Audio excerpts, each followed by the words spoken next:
I was attached to that story, that my family got a land grant. It made me feel again, it's that belonging, like we must have done something great to deserve it. It never occurred to me that that free land wasn't free at all. And I really didn't understand that there was a much larger narrative about land being given away to white people all across the country by displacing indigenous people who had lived on it for thousands of years. Why didn't I understand? There I was, patting myself on the back for giving crappy screams to people who were descended from the people my ancestors had displaced. I actually had enough information in there to connect those dots. Maybe not at age 5 or 10, but how about when I'm a history major? How about when I'm going up to that town again and again and again, my whole life long? I never connected those dots. I think it has something to do with this. On the left, we're at a mock theater. No one is lining up for an inconvenient truth. Everybody wants a reassuring lie. That myth of meritocracy, that freedom for all, anyone can make it. So the subtext there is anybody who doesn't make it, it's your own damn fault. You're not smart enough, you're not working hard enough, you brought this on yourself. Now, I was from a family who felt charitable towards people who had brought it on themselves. Not hateful or bigoted or terribly burdened by. But my family did not, I don't think. My parents haven't been alive for years, so I can't ask them, what did you know of how systems work? My parents didn't teach me the vast number of systems that had set my family up for success at the expense of other people. So I'm going to share with you what was in World War II. That's not the hard part. And he's not in this picture, but this is just a picture off the internet. So my father was in World War II. He and my uncles and a lot of the men I grew up with were World War II GIs. And they rarely talked about the war, but they all talked about the GI Bill. I heard about the GI Bill my whole life. It was proof positive that America took care of its own. The GI Bill, for anyone who doesn't know, was a financial package that supported veterans coming home from World War II. It offered free higher education and a government-backed loan to buy a home. So my father went to Harvard Law School for free, so got out of law school, great degree, no loans, and my parents bought their first home in Winchester, Massachusetts for $17,000. So what I didn't know was that GI Bill was not accessible to most of the 1 million black GIs because of the way housing and lending works in our country. So I assumed anyone in the world could move to Winchester. The FHA, the Federal Housing Authority, in the 1930s invented the mortgage as we know it today. Before that time, people pretty much had to pay 50, 60, 70, 100% of a home's value in order to purchase the home. So this was a big deal. Suddenly, you can put 10, 20, 30% down and pay off the remainder over time. So the financial instrument, the mortgage, was originally structured by the FHA. So when they wrote these guidelines, the FHA, they wrote guidelines for private banks. So we have a government agency writing guidelines and making recommendations for private industry, private banks to then go out and make loans with. And their advice to banks were, hey banks, you're now in the business of offering residential loans. We want you to keep two things in mind when you make your loans. You have to take into consideration the neighborhood. One is the condition of a building. That makes sense, right? You don't want to invest in a falling apart building. And two is the skin color of the residents. So written into our government guidelines were the words, the presence of even one or two non-white families can undermine real estate values.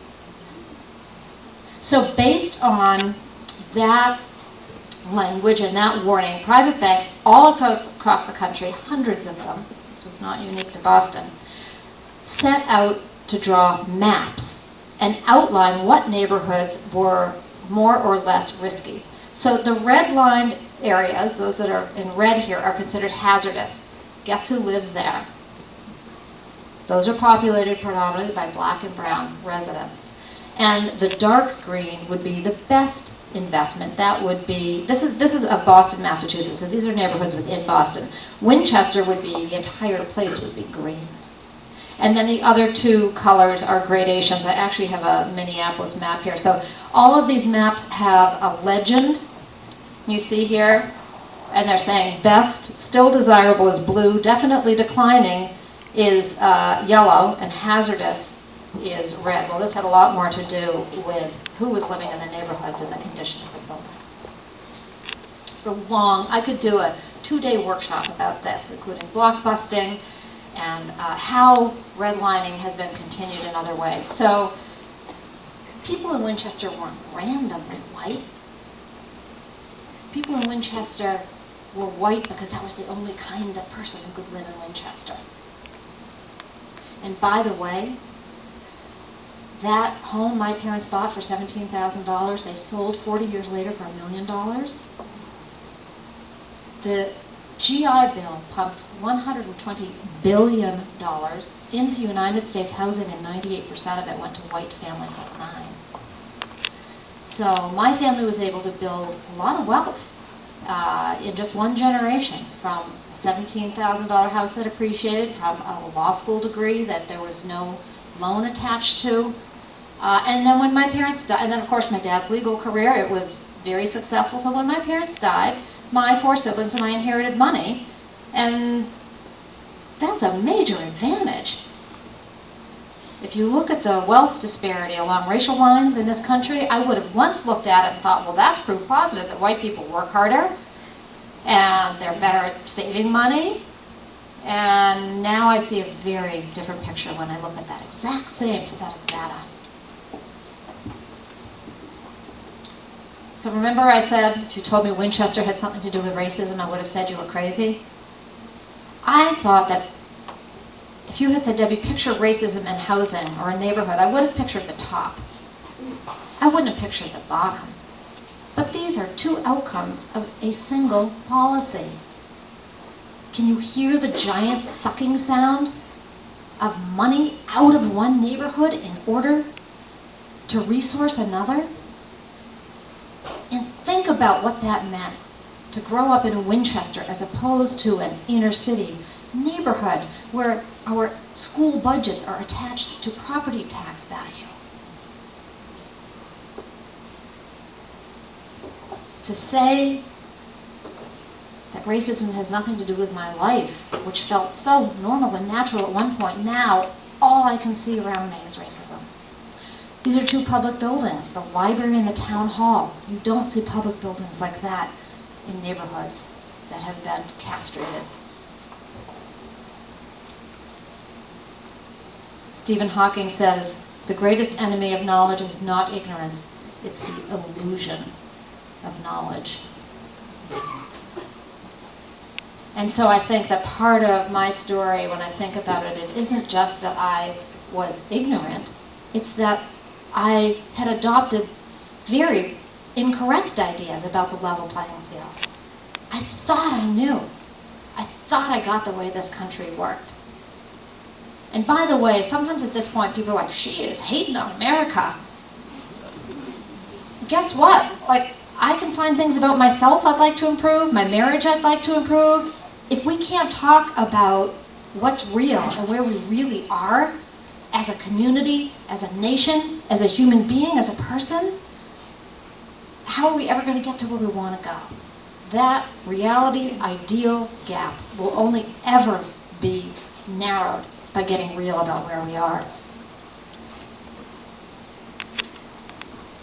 Oh man, okay. So, I thought I missed a slide. That's the rusty, haven't been talking about using these slides for a few weeks. Okay, so I came out of childhood with this attitude. I wanted to help and fix because I did find myself in neighborhoods, impoverished neighborhoods. And I used the only information I had, which is the people in these neighborhoods really haven't figured out how to, pull a life together. but I have. And so I'm 22 years old, and now I'm going to go help these people. So this was my idea. I really wanted to help and fix poor inner city children. I went into overdrive developing after-school programs, and I eventually became a classroom teacher, again, in a racially mixed community, in racially mixed schools and classrooms, and always I was trying, doubling down on my efforts to help and fix people who, it turns out, I saw as inferior, even though I couldn't have told you that consciously, because those ideas were living so deeply within me. And as I moved through the world with this mindset, this helping and fixing mindset, I had no idea the history I was enacting. Does anyone know what this is a painting of? It's about ways of expansion and the doctrine of discovery. So I know it as manifest destiny. Are we talking about the same thing? Yeah. Yeah, okay. And I think about the fact that, okay, we weren't using logos, there wasn't internet, there wasn't even TV then, but this basically served as like a logo for the prevailing narrative of the time, which was that white people, as God's chosen people, were predestined to build the United States of America westward, spreading that democracy and all that good personness in the name of God and Christianity. That's a Bible under her arm. So, manifest destiny justified the displacement of all the indigenous people along the way. And it justified the Mexican-American War, in which Texas was suddenly invented and became a part of the United States of America, and all the people who had been living on it were suddenly U.S. subjects.